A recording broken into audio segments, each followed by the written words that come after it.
بسم الله الرحمن الرحيم والنجم إذا هوى ما ضل صاحبكم وما غوى وما ينطق عن الهوى إن هو إلا وحي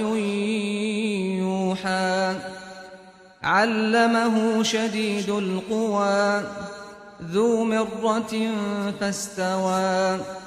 وهو بالأفق الأعلى ثم دنا فتدلى فكان قاب قوسين أو أدنى فأوحى إلى عبده ما أوحى ما كذب الفؤاد ما رأى أفتمارونه على ما يرى ولقد رآه نزلة أخرى عند سدرة المنتهى عندها جنة المأوى إذ يغشى السدرة ما يغشى ما زاغ البصر وما طغى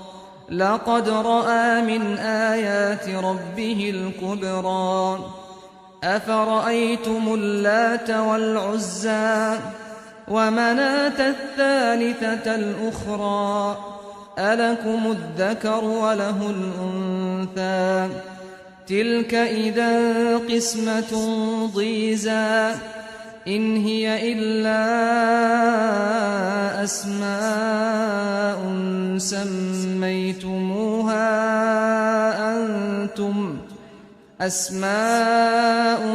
سميتموها أنتم وآباؤكم ما أنزل الله بها من سلطان إن يتبعون إلا الظن وما تهوى الأنفس ولقد جاءهم من ربهم الهدى أم للإنسان ما تمنى فلله الآخرة والأولى وكم من ملك في السماوات لا تغني شفاعتهم شيئا إلا من بعد أن يأذن الله لمن يشاء ويرضى إن الذين لا يؤمنون بالآخرة ليسمون الملائكة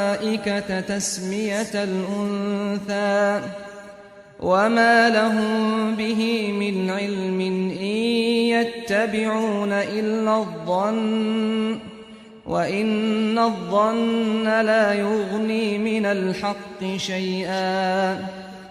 فأعرض عمن تولى عن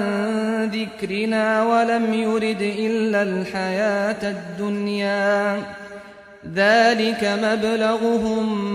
من العلم إن ربك هو أعلم بمن ضل عن سبيله وهو أعلم بمن اهتدى ولله ما في السماوات وما في الأرض ليجزي الذين أساءوا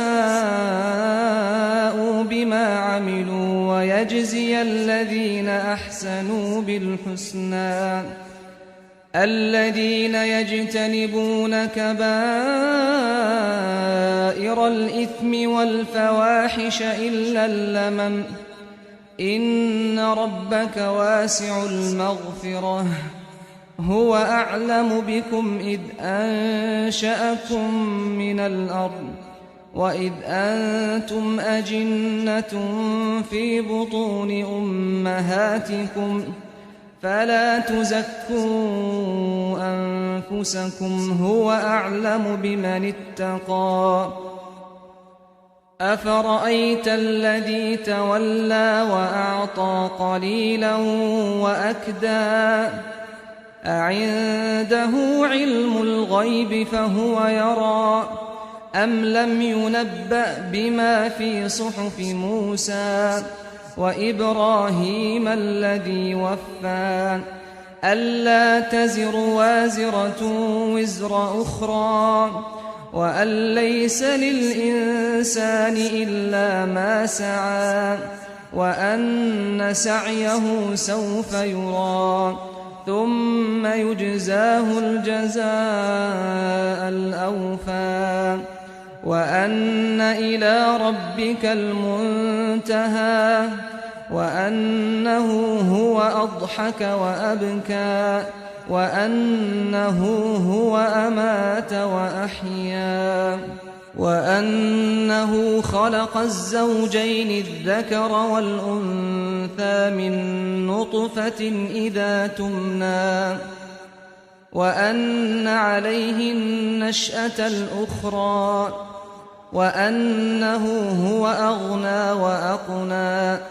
وأنه هو رب الشعرى وأنه أهلك عادا الأولى وثمود فما أبقى وقوم نوح من قبل إنهم كانوا هم أظلم وأطغى والمؤتفكة أهوى فغشاها ما غشى فبأي آلاء ربك تتمارى هذا نذير من النذر الأولى أزفت الآزفة ليس لها من دون الله كاشفة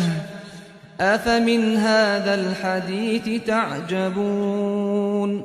وتضحكون ولا تبكون وأنتم سامدون فاسجدوا لله واعبدوا